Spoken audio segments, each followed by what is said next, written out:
안녕하세요. 사연에 빠지다의 DJ 민영입니다. 오늘은 칠순을 바라보시는 사연자님께서 사연 보내주셨는데요. 정말 읽는 내내 눈물을 쏙 빠지게 만드는 감동적인 사연이었습니다. 오늘의 사연 어떤 내용일지 함께 들어볼까요?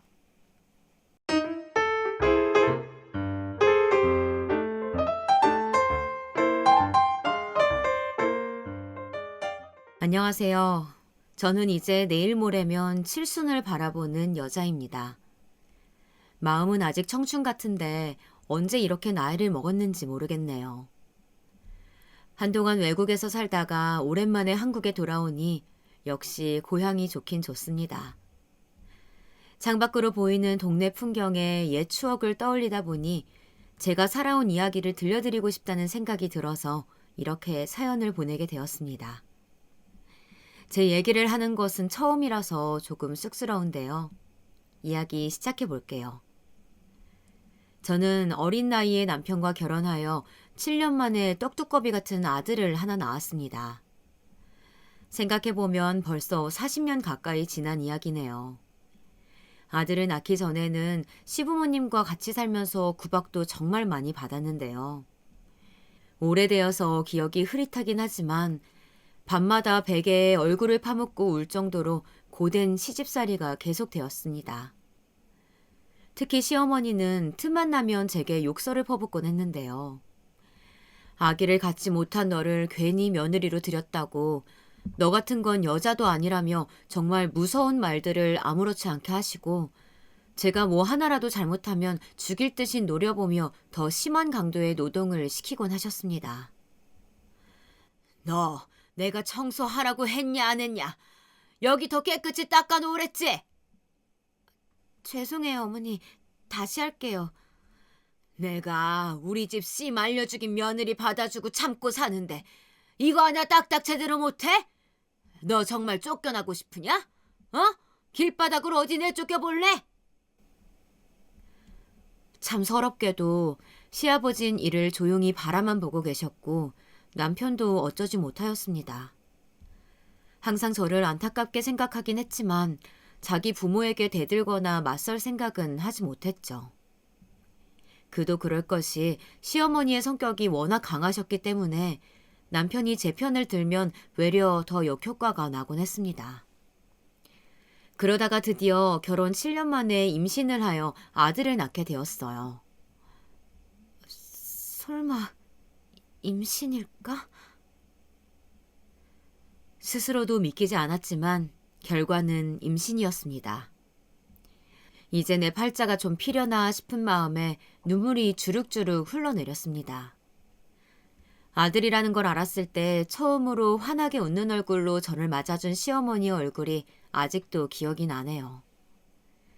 드디어 김씨 집안 며느리로 인정받는구나 싶었죠. 항상 쌀쌀맞던 시부모님도 손주가 생기자 조금은 너그러워지셨는데요. 그렇게 이제 행복이 시작되는 줄 알았습니다. 그런데 아니더군요. 전생에 지은 죄가 많아서인지 하늘은 저에게 더 큰 시련을 주셨어요. 아들이 첫 돌을 막 지났을 무렵 남편이 퇴근길에 교통사고로 사경을 헤매다 그만 세상을 떠나고 만 것입니다. 정말 하늘이 무너지는 기분을 말로 어떻게 표현할 수 있을까요? 남편의 장례식에서 칭얼대는 아이를 품에 안고 소리쳐 울 수밖에 없었습니다. 여보, 여보, 우리 민수는 어떡하라고. 우리 금쪽 같은 민수 내비두고 먼저 가버리면 그러면 어떡해. 나는 어떡하라고, 여보. 제발, 제발 가지 마, 여보. 아무리 울고불고 남편을 불러보고 외쳐봐도 이미 가버린 사람인 것을 저는 지쳐 쓰러질 때까지 남편을 또 부르고 불렀습니다. 시부모님은 아들 잃은 슬픔에 통곡을 하다못해 저에게 남편 잡아먹는 나쁜 것이라며 욕을 하기 시작했습니다. 저것이 내 아들 잡아먹었어. 이 천하의 몹쓸 것. 내 아들 내놔. 네 박복하고 더러운 팔자 옮겨 붙은 거야. 이게 다 너 때문이라고. 아유, 그만해요, 그만해. 주변 친척들이 말려도 소용이 없었어요.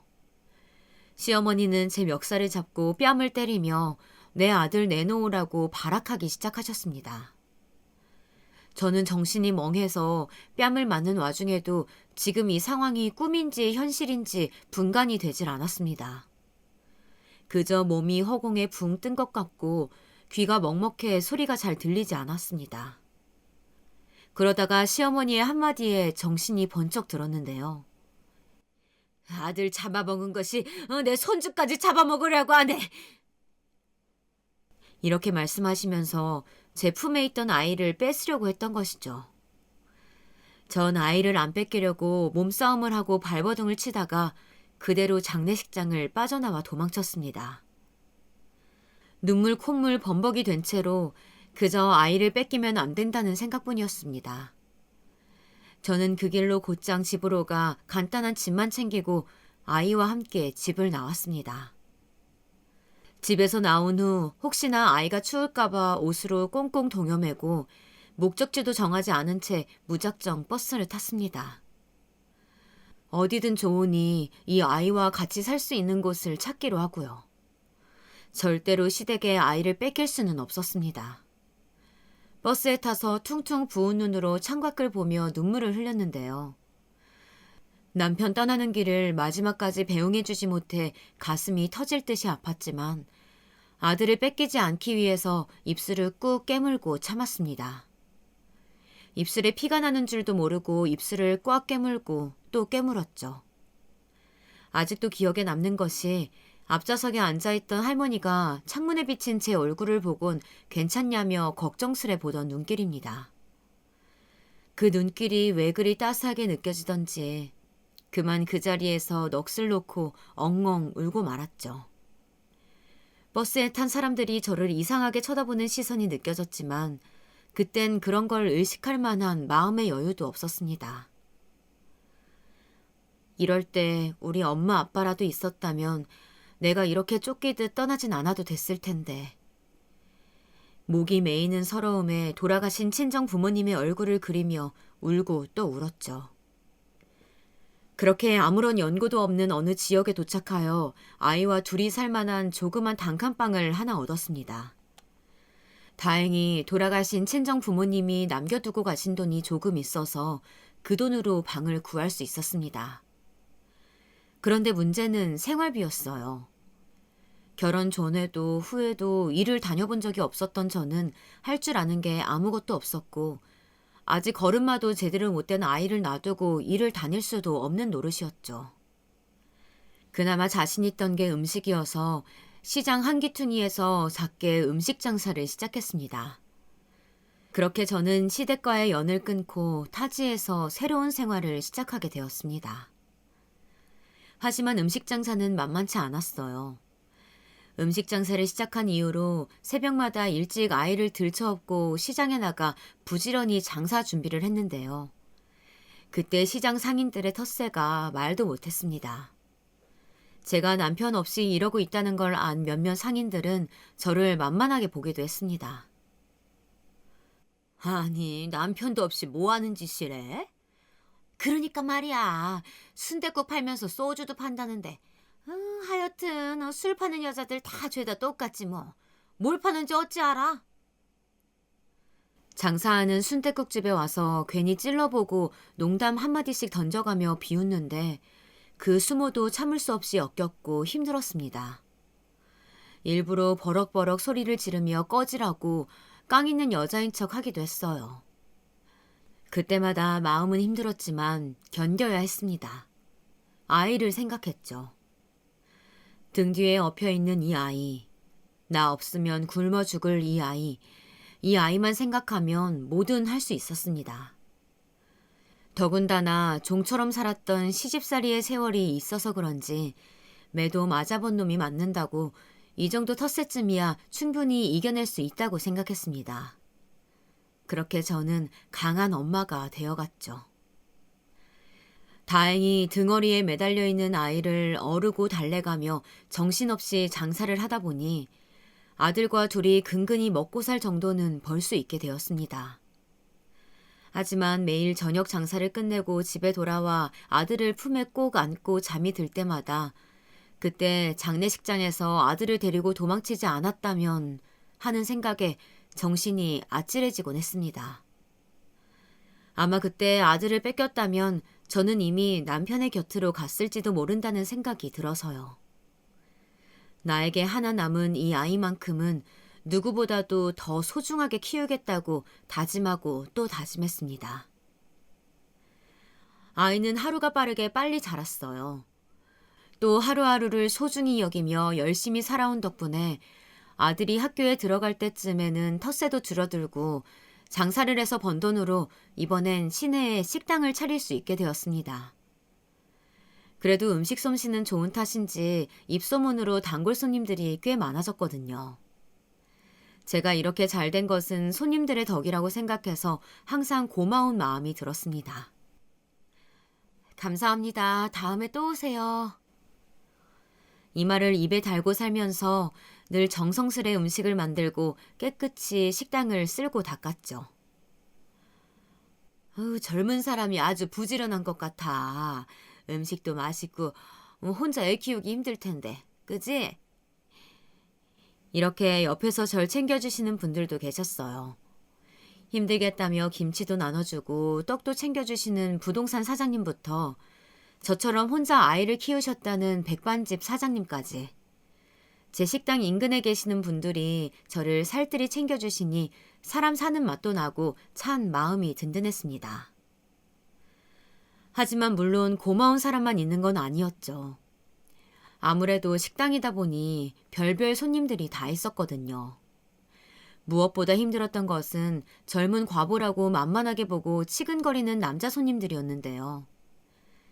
가끔씩 40, 50대 남자 손님들이 와서 그러곤 했습니다. 주로 음식을 나르고 있는 제 손을 덥석 붙잡거나 엉덩이를 슬쩍 만지면서 이런 저질스러운 말을 내뱉는 부류들이었죠. 어이 박 사장, 혼자 아들내미 키우기 힘들지 않아? 밤마다 외롭기도 할 텐데, 이 오빠가 외로움 좀 달래줄까? 에이, 비싸게 굴지 말고. 이러며 능구렁이 같은 눈빛을 보내는 종자들이었어요.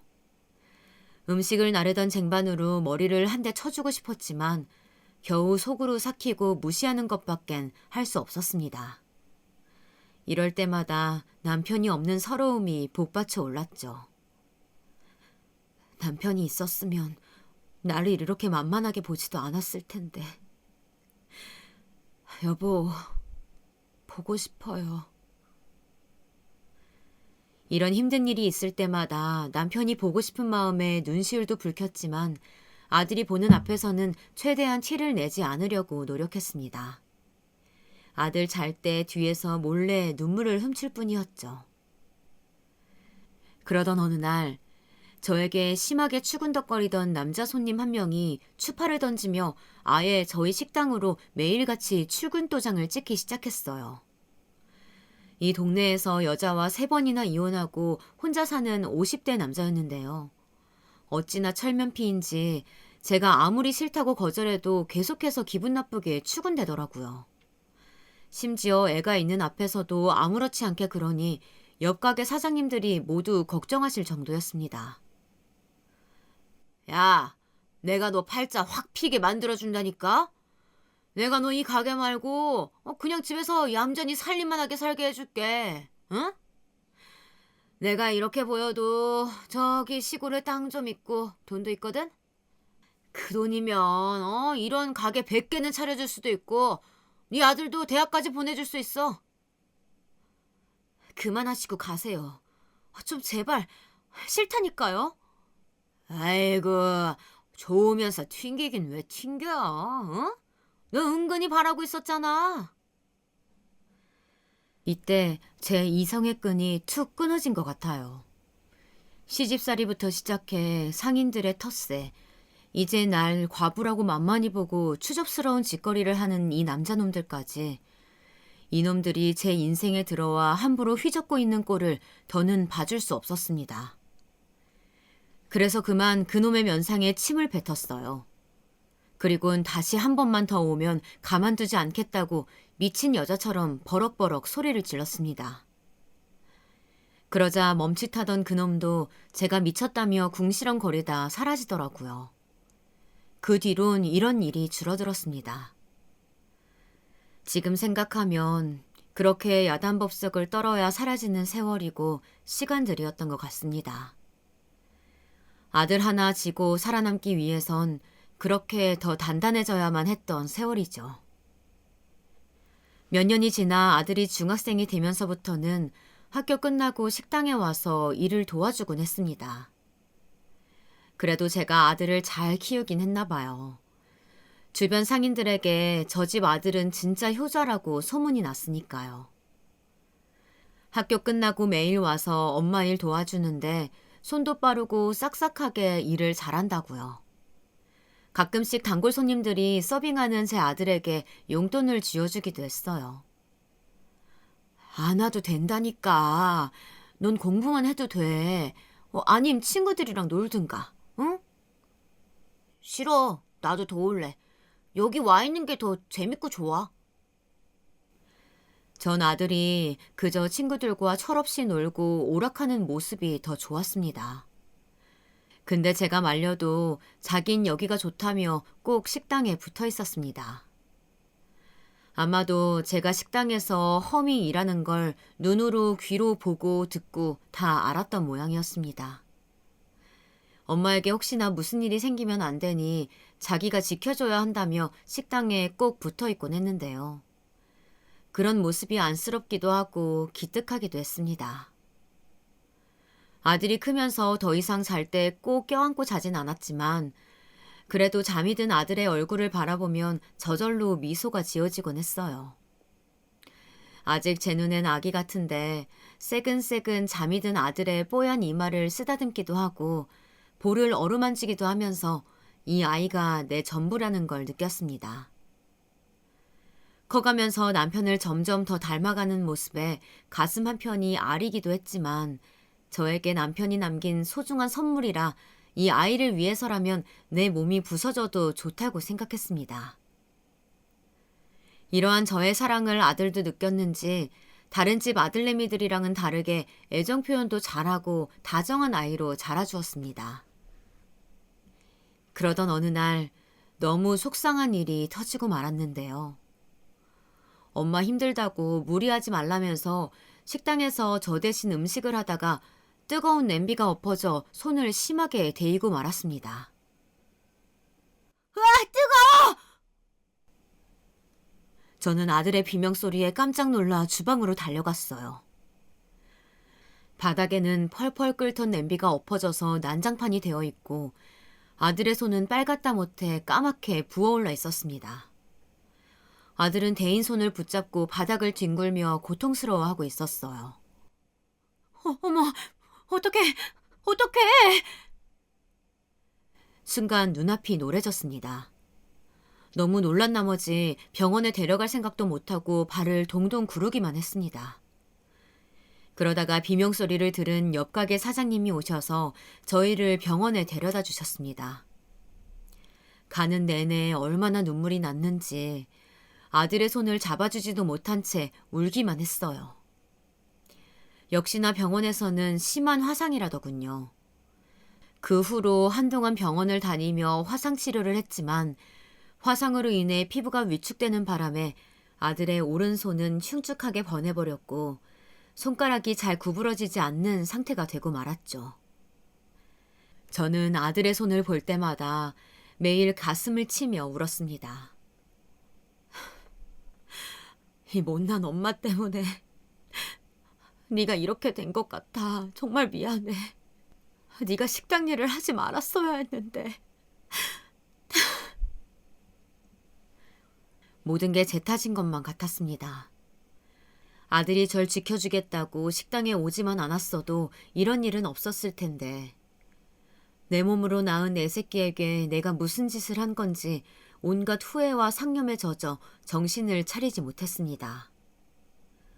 어떤 날은 가게 문도 닫고 장사도 접은 채 집에 콕 박혀 눈물만 흘리는 날도 있었죠. 그날은 아들이 친구들에게 놀림을 받고 온 날이었습니다. 아들이 직접 제게 말한 것은 아니고 아들의 친구 엄마가 제 가게에 찾아와 말해 알게 된 것이었어요. 민수 엄마, 그거 알아? 오늘 민수 학교에서 울었다던데. 네? 우리 민수가요? 왜요? 민수 손 있잖아. 애들이 철없이 장난을 친 모양이야. 손이 괴물 같다나 뭐라나. 아휴, 그것 때문에. 진짜 속상하겠어, 정말. 가슴이 갈갈이 찢기는 기분이었어요. 그것도 모르고 우리 아들이 그저 잘 지내는 줄만 알고 있었는데 제가 마음 아파할까 말도 못하고 혼자 끙끙 앓았을 자식을 생각하니 정말 밥이 안 넘어가더라고요. 그런데 그때마다 아들은 저에게 와서 등을 토닥이며 위로해 주었습니다. 이런 모습은 마치 제 아빠를 떠올리게도 했죠. 엄마, 손이 잘린 것도 아니고 이 정도는 별거 아니에요. 사는데 지장 없어요. 엄마, 걱정 마요. 엄마가 울면 내가 더 미안하고 마음 아파. 민수야. 엄마, 그러니까 내 걱정은 마요. 아들은 저를 위로해 준답시고 말은 저렇게 하지만 속으로는 자기도 얼마나 속상할까 생각하면 가슴이 미어졌습니다. 남들보다 소중하게 키우겠다고 수천 번은 다짐했는데 이렇게 몸에 상처만 내는 엄마라니 저는 엄마 자격도 없다고 매일 자책을 했죠. 그리고 그걸 아는 아들은 외려 더 씩씩하게 굴었고요. 더 공부도 열심히 하고 더 많이 웃고요. 다만 전 그때부터 식당 출입은 절대 하지 못하게 했습니다. 네가 식당 주방에 들어가 있으면 엄마 마음이 더 찢어진다면서요. 다른 건 다 네 뜻대로 해도 이건 엄마 말 들어. 알겠어? 알겠어요, 엄마. 그렇게 할게요. 아들은 속상해하는 제 마음을 위로라도 하듯 다친 손으로도 열심히 공부하여 대학을 가겠다고 했어요. 아들이 대학에 합격한 그 순간이 아직도 잊혀지지 않는데요. 상기된 얼굴로 가게를 찾아와 엄마, 합격했어요, 나! 하고 전하던 그 떨리던 목소리. 그 목소리에 저도 왈칵 눈물이 올라 그만 아들을 껴안고 엉엉 울었습니다. 우리 아들 힘든 형편에도 엄마 속 안 썩이고 열심히 공부해줘서 너무 장하다고 그렇게 말하면서요. 하지만 첩첩산중이었습니다. 대학을 가고 졸업은 했지만 불편한 손 때문에 취직이 잘 되지 않았어요. 괜찮다고 언젠간 될 거라고 말하면서도 어두워지는 얼굴을 볼 때면 제 마음도 똑같이 그늘이 지곤 했어요.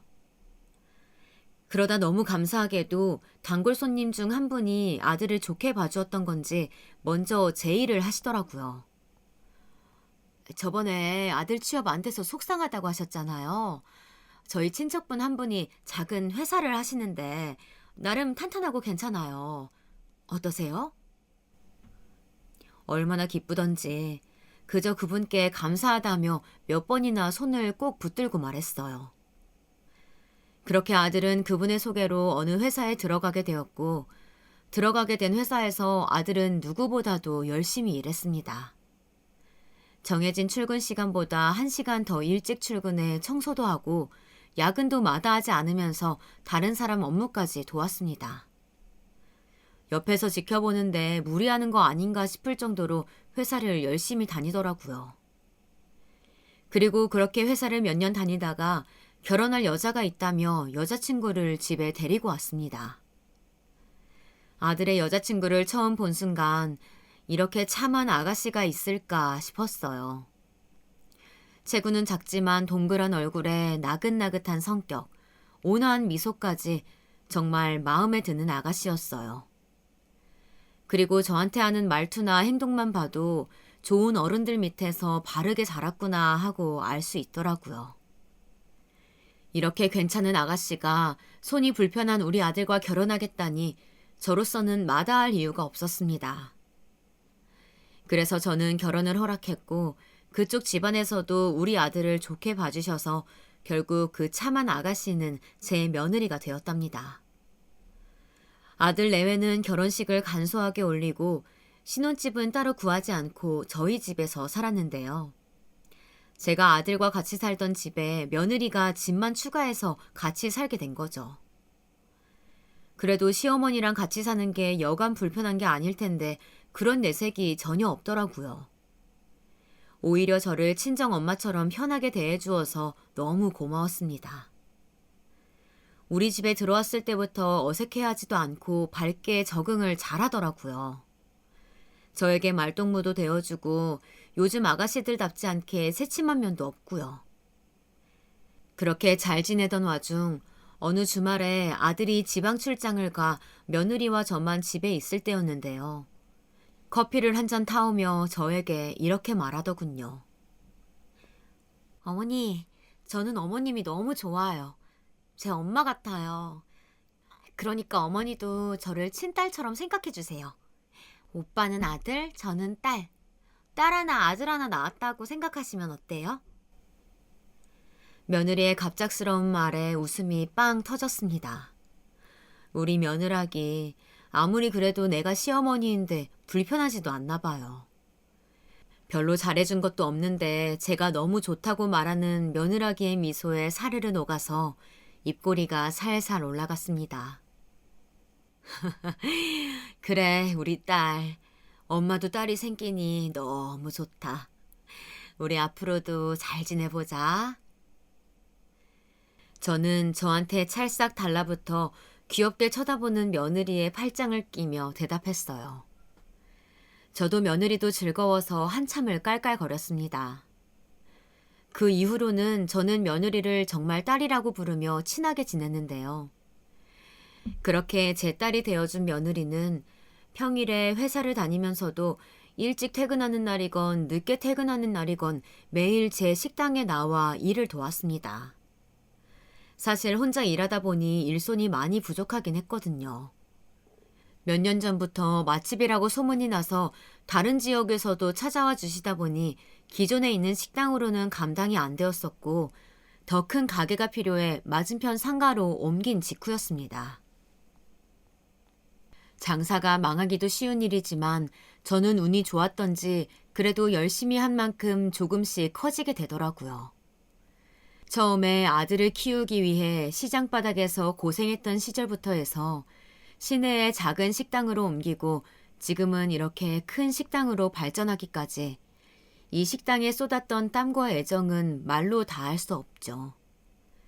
어떻게 보면 이 식당도 제 자식과 같은 존재라고 할 수 있었습니다. 아무튼 그 식당에서의 추억도 참 많았는데요. 아들 내외가 매일 퇴근하고 식당에 출근 도장을 찍었기에 저녁 장사를 마감한 후 문 닫은 식당 안에 우리 식구끼리 모여 앉아 늦은 저녁을 먹는 것이 소소한 행복 중 하나였습니다. 엄마는 하루 종일 음식하느라 힘들어서 안 된다며 하루는 아들이, 하루는 며느리가 돌아가며 저녁 반찬을 만들곤 했는데요. 그리고선 네가 한 게 더 맛있니, 내가 한 게 더 맛있니 하며 티격태격하는 모습이 참 재밌더라고요. 그렇게 하루하루 우리 식구는 열심히 그리고 즐겁게 살았습니다. 아무래도 식당이라 쉬는 날이 따로 없다 보니 며느리가 하루 날 잡아서 여행 가자는 것도 한 번도 못 갔네요.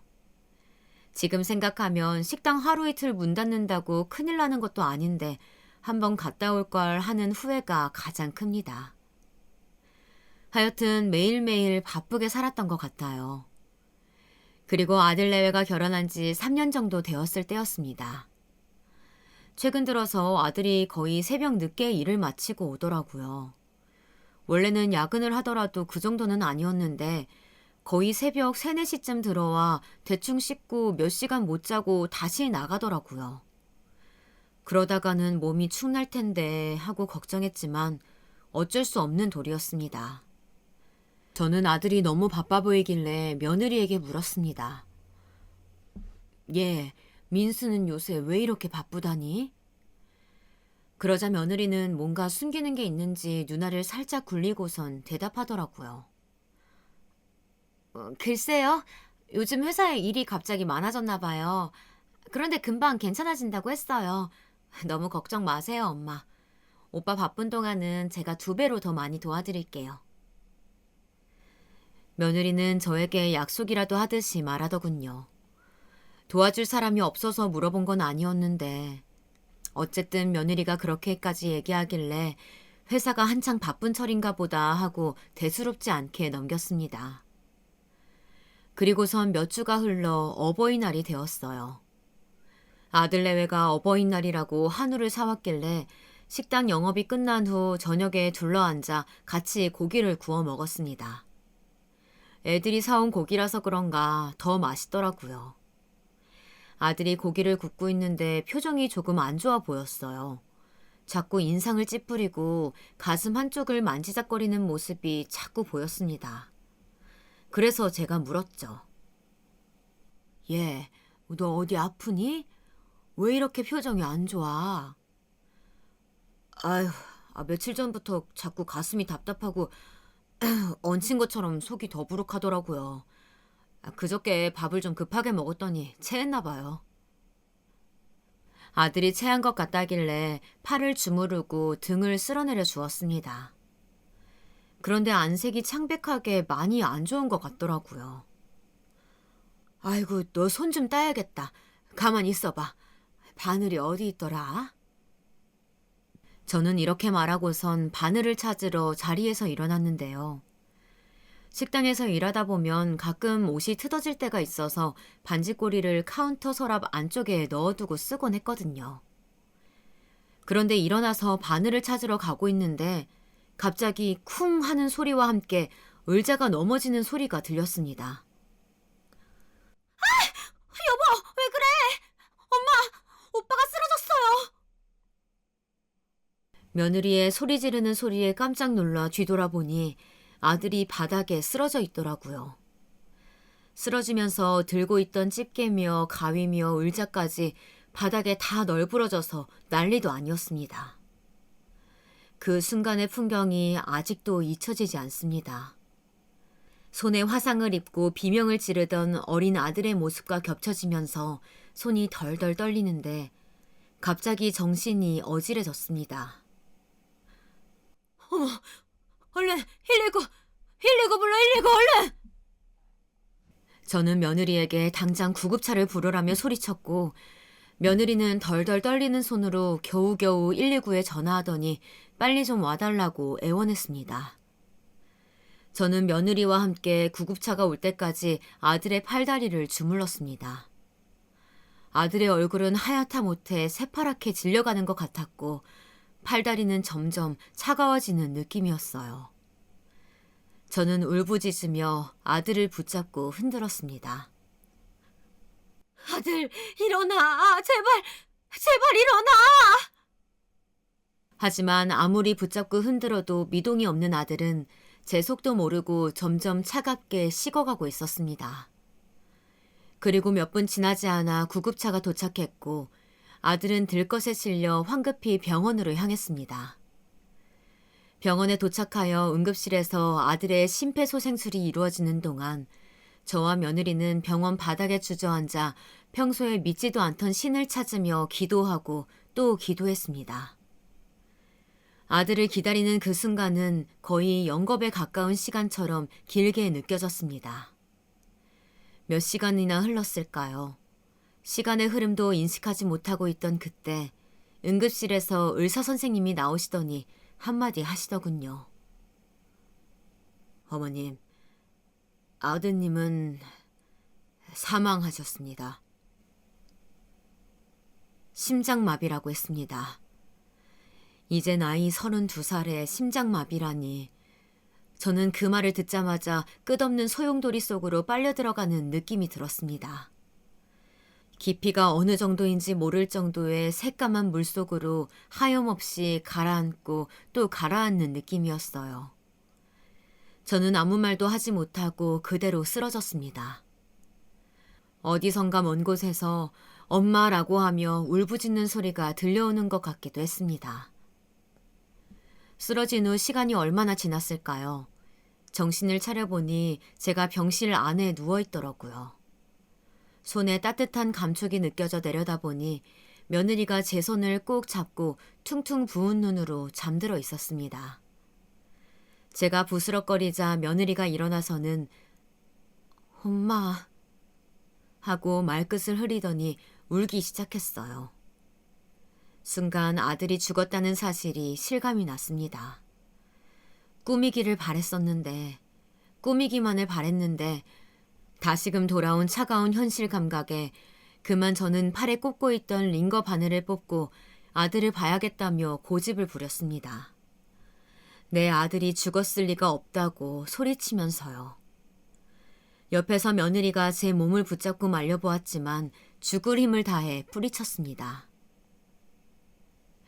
엄마, 오빠, 죽었어요. 갔어요. 저 세상으로.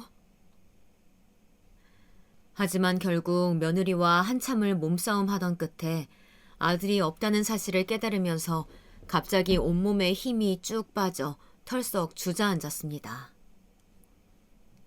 우리 민수가 죽었을 리가 없어. 이거 다 거짓말이야. 거짓말이지, 그치? 저는 제발 이게 거짓말이라고 대답을 해달라고 며느리에게 울며 매달렸습니다. 며느리는 말없이 고개만 젓더군요. 그리고선 한참을 혼자 울더라고요. 그리고 저는 몇 날 며칠을 울다가 소리 지르다가 혼절했다가 이런 생활이 반복되었습니다. 자식 잃은 슬픔은 정말 겪어보지 않은 사람은 모를 겁니다. 왜 우리 민수가 젊은 나이에 세상을 떠야 했을까? 평소에 건강한 아이였는데 도저히 납득할 수가 없었습니다. 젊은 사람도 심장마비로 사망하는 경우가 있다고 듣긴 했지만 그게 제 아들이 될 줄이야. 그러다 문득 아들이 죽기 전 무렵에 무리해서 일하던 모습이 생각났습니다. 그래서 혹시 과로에 시달려서 그렇게 된 것은 아닐까 하고 며느리에게 살며시 얘기를 꺼내봤는데 며느리가 충격적인 이야기를 들려주더군요.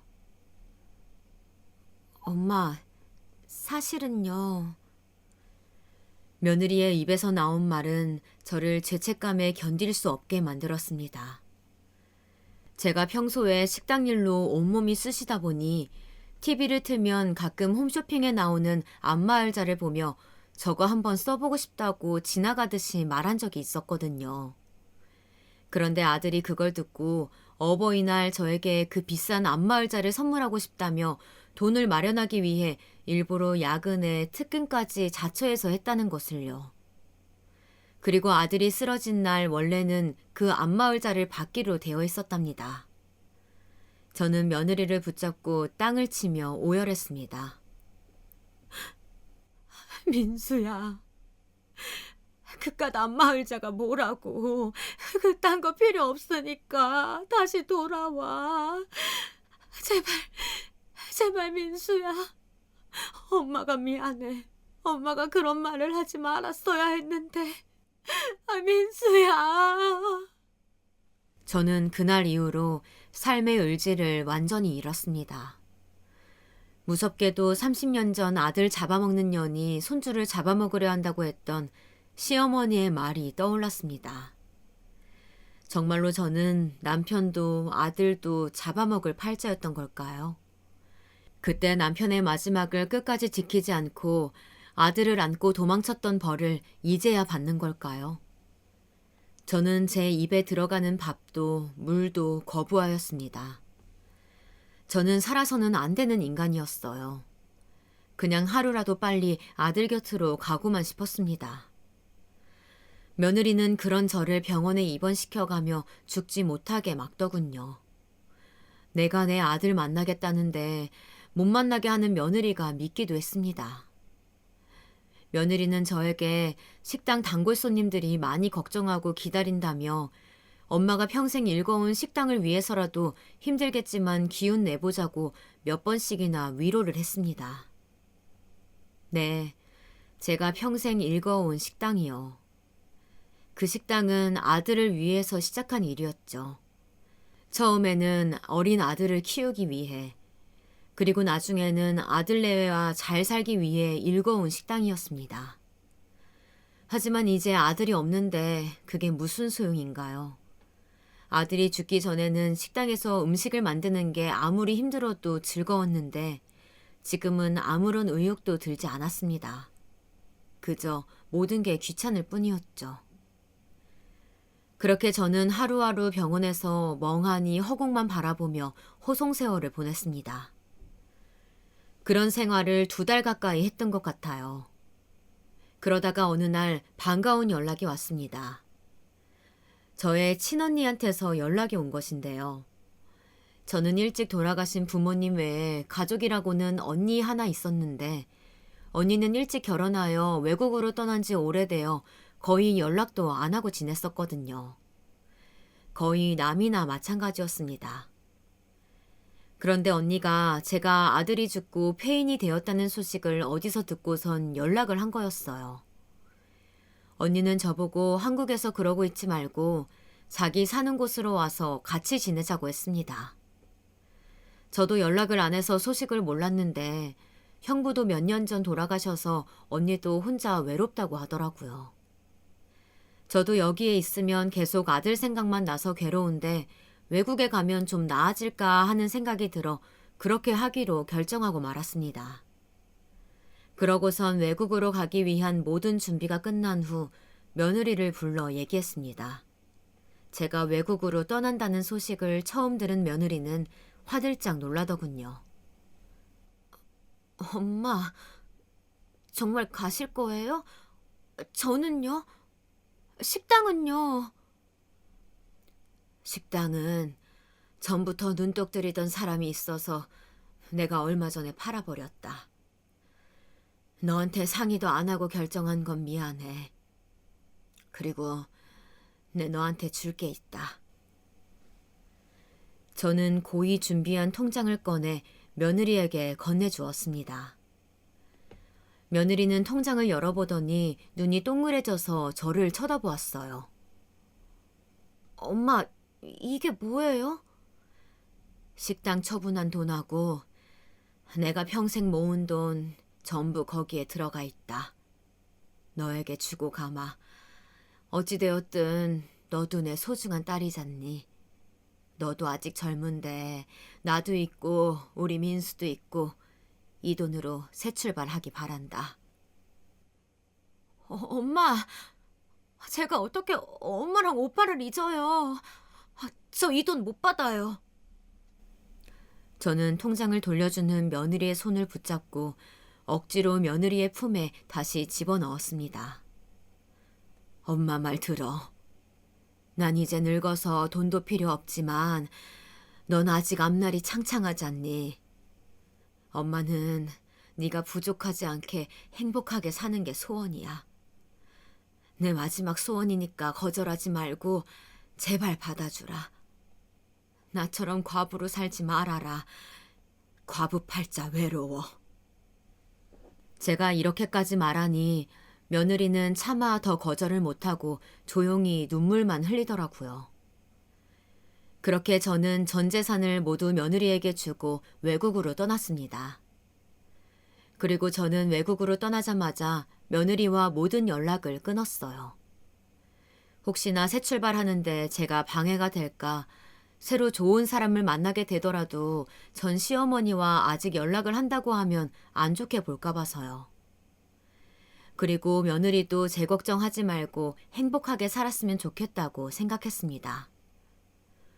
한국을 떠나는 비행기 안에서는 아들 생각보다 며느리 생각이 더 많이 나더라고요. 그래도 친엄마는 아니지만 마음으로는 친딸로 여기고 아꼈으니까요. 연락하지 않겠다고 마음을 독하게 먹었지만 막상 앞으로 못 본다는 생각을 하니 가슴이 미어졌습니다. 그래도 며느리의 앞날을 위해서는 제가 더 독해져야겠죠. 나중에 제가 죽을 나이가 되면 그때 한 번쯤 제 생각해주면 고맙겠다고 생각했습니다. 그렇게 저는 언니가 있는 외국에 도착하여 새로운 생활을 시작하였는데요. 비록 남처럼 지낸 언니였지만 그래도 피 섞인 가족이라고 만나니 편하고 좋더라고요. 가끔씩 아들 생각, 며느리 생각에 남몰래 눈물을 훔치곤 했지만 그래도 한국에 있을 때보단 훨씬 나았습니다. 언니 집에서 지내면서 책도 읽고 산책도 하며 여유로운 시간을 보냈습니다. 한국에서 식당 일을 할 때는 하루하루가 정신없이 바쁘게 지나갔는데 이런 느긋한 삶도 있구나 하고 느꼈습니다. 며느리에게 주고 온 전 재산이 생각나지 않냐고요? 전혀요. 며느리에게는 전혀 아깝지 않았습니다. 오히려 더 못해주고 와서 아쉬운 마음이 컸죠. 사실 나이 든 여자 둘이서 사는데 많은 돈이 필요하진 않더라고요. 욕심 안 부리고 소박하게 아껴가면서 사니까 굳이 재산이 없어도 살만 하더라고요. 물론 풍족하진 않았지만요. 언니는 저에게 음식 솜씨가 좋으니 한식당을 차려보라고 했지만 저는 한사코 거절했어요. 여기서까지 그렇게 살고 싶지 않아서요. 무엇보다도 한국에서는 아들이라는 삶의 원동력이 있었기에 치열하게 살 수 있었지만 지금은 아니었습니다. 여기서는 저를 그만큼 움직이게 할 만한 동기가 없었습니다. 그저 이렇게 있는 듯 없는 듯 공기처럼 살다가 조용히 가면 그만이라고 생각했어요. 조용히 삶을 마감하는 것, 그것만이 제 삶의 목표였습니다. 매일매일 특별한 일 없는 일상이 계속되었지만 절대 잊지 않고 챙기는 일이 딱 2가지 있었는데요. 바로 아들의 기일과 며느리의 생일이었습니다. 아들의 기일에는 거실 한켠에 작게 제사상을 차리고 언니와 함께 제사를 지냈어요. 이제는 눈물이 다 말랐다고 생각했는데 매년 아들 기일만 되면 언제 그랬냐는 듯 눈물이 또 쏟아져 나오는 건 어쩔 수 없더라고요. 그런 저를 언니는 말없이 달래주었습니다. 그리고 며느리의 생일에는 매년 편지를 썼어요. 보내지는 않았지만요. 보고 싶은 마음을 1년 내내 꾹꾹 눌러 담다가 며느리의 생일마다 그 마음을 편지에 담아 썼습니다. 가끔 며느리가 어떻게 살고 있는지 너무 궁금했지만 외국에 나오면서 연락을 다 끊어버리는 바람에 연락처도 잊어버렸어요. 한국에 아는 지인을 통해 몰래 알아볼까도 생각했지만 괜히 잘 살고 있는데 방해되는 것 아닌가 해서 최대한 자제하고 참았습니다. 그저 착하고 밝은 우리 며느리라면 뭘 하든 잘 살고 있을 거라고 믿으면서요. 그리고 올해 얼마 전 또 며느리의 생일이었는데요. 저는 또 정성스럽게 편지를 꾹꾹 눌러 썼어요. 편지를 1년에 한 번만 쓰다 보니 하고 싶은 이야기가 너무 많아 한 번 편지를 쓰기 시작하면 밤이 새는 줄도 모르고 쓰게 되었네요. 언니는 저보고 며느리는 남의 자식인데 이제 잊을 때도 되지 않았냐고 하지만 저한테는 제 자식이나 마찬가지인걸요. 오히려 한 해가 갈수록 보고 싶은 마음이 더 커져서 편지만 더 길어질 뿐이었습니다. 혹시 내가 언니보다 먼저 죽게 되면 내 무덤에 이 편지들을 같이 묻어달라고 부탁까지 했어요. 그런데 편지를 쓰다 문득 제 손을 바라보니 주름이 자글자글하니 나이 먹은 게 실감이 났습니다. 벌써 편지를 쓴 지도 10년이 되었으니까요. 우리 며느리도 지금은 40줄이 다 되었겠죠. 아들 역시 그리 허망하게 죽지 않았다면 지금 벌써 40대일 거고요. 40대가 된 아들 내외의 모습을 상상하니 피식 웃음이 새어나왔습니다. 실제로 보지 못해 아쉬운 마음과 함께요. 그리고 며칠 뒤 집에서 요리를 하던 언니가 재료가 모자라다 해서 집 앞 마트에 들러 재료를 사고 집에 돌아갔을 때였는데요. 현관을 열고 들어갔는데 언니가 갑작스럽게 호들갑을 떨면서 제 어깨를 붙잡고 거실로 데려가더라고요. 아니, 무슨 일인데 그래요? 자, 여기 누가 와 있나 봐. 거실에 들어가 보니 글쎄 그렇게 보고 싶어 했던 며느리가 서 있는 게 아니겠어요. 어느덧 나이를 먹은 며느리의 모습은 제가 상상했던 그대로였습니다. 며느리는 눈가가 촉촉해진 채로 저를 불렀어요. 엄마, 저 왔어요. 저는 이게 꿈인지 생시인지 분간이 되지 않아 몇 초 동안 멍하니 있다가 눈물이 왈칵 터져 나왔습니다. 그대로 며느리에게 달려가 품에 꼭 안고 어린아이처럼 엉엉 울었습니다. 며느리도 소리내어 울더라고요. 여기까지 왔다는 게 믿어지지 않아 제 볼도 꼬집어보고 며느리의 얼굴도 만져보고 했지만 전부 진짜였어요. 한참을 부둥켜 안고 울고 있는데 갑자기 누가 제 다리를 툭툭 건드리는 느낌이 나더라고요. 며느리를 안고 있던 손을 풀고 잠깐 떨어졌는데 며느리의 뒤에서 조그만한 머리가 슬쩍 나오더니 저에게 다가와 꾸벅하고 인사를 하더라고요. 할머니, 안녕하세요. 저에게 인사를 건네는 그 아이의 모습은 아들의 어릴 때 모습과 판박이었습니다. 누가 봐도 제 아들의 아이였습니다. 저는 너무 놀라 며느리를 쳐다보았어요. 엄마 손주예요. 오빠 아들이요. 벌써 10살이에요. 할머니가 보고 싶었대요. 그치, 준서야? 며느리가 싱긋 웃으며 그렇게 묻자 그 조그만 아이가 고개를 끄덕였습니다. 저는 감격에 겨워 손주를 안고 울었어요. 아이고, 내 새끼. 아이고, 세상에. 얄미가 우리 손주가 있는 줄도 모르고 정말 미안해. 여기까지 할머니 보러 와준 거야? 정말 고마워. 우리 아가.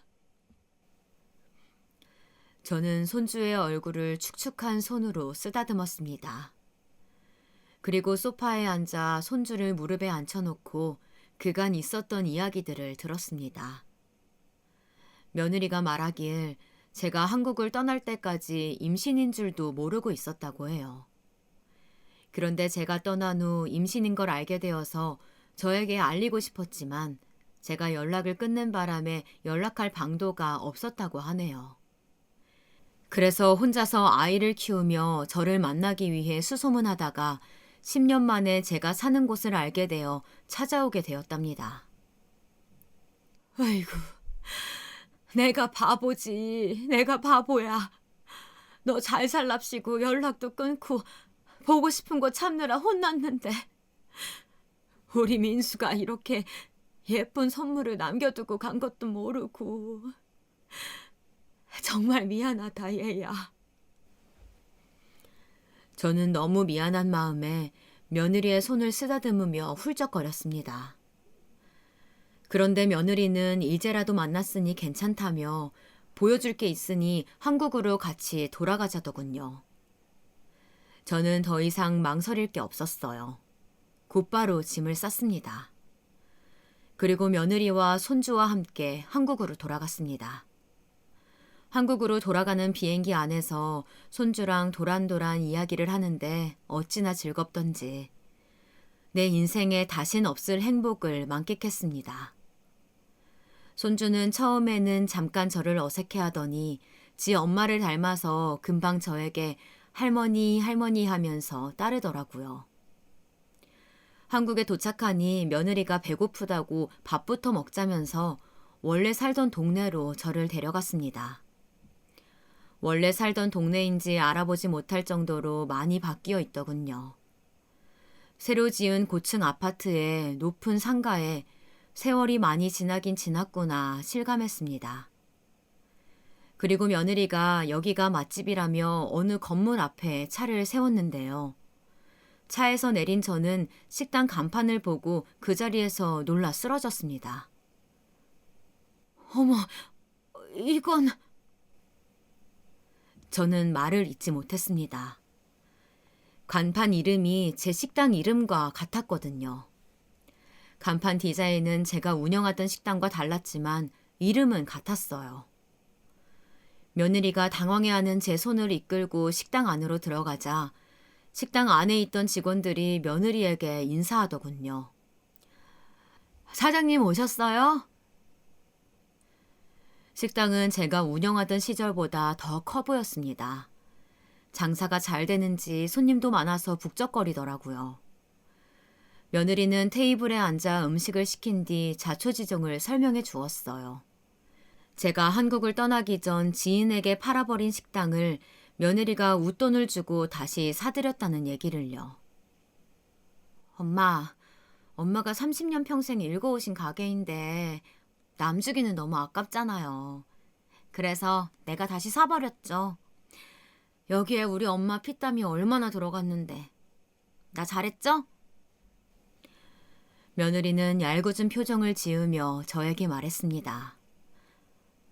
아니 그래도 네가 어떻게... 저는 며느리가 식당을 다시 인수한 것도 놀라웠지만 이만큼 키운 것도 놀라워서 물었습니다. 며느리는 자기가 제 옆에서 도우면서 어깨너머로 배운 것만 믿고 시작했다가 제가 만든 그 맛이 안 나서 몇 년을 고생했다고 하더라고요. 저에게 물어보고 싶었지만 연락이 안 돼서 답답했다고요. 그래도 몇 년을 연구한 끝에 그 맛을 구현해내는데 성공했다고 해요. 음식이 나와서 먹어보니 정말 그때 그 맛이랑 똑같더라고요. 편하게 회사나 다니지 굳이 힘들게 장사를 하는 생각에 며느리가 안쓰러운 기분이 잠깐 들었지만 그래도 너무 기특하고 대견하더라고요.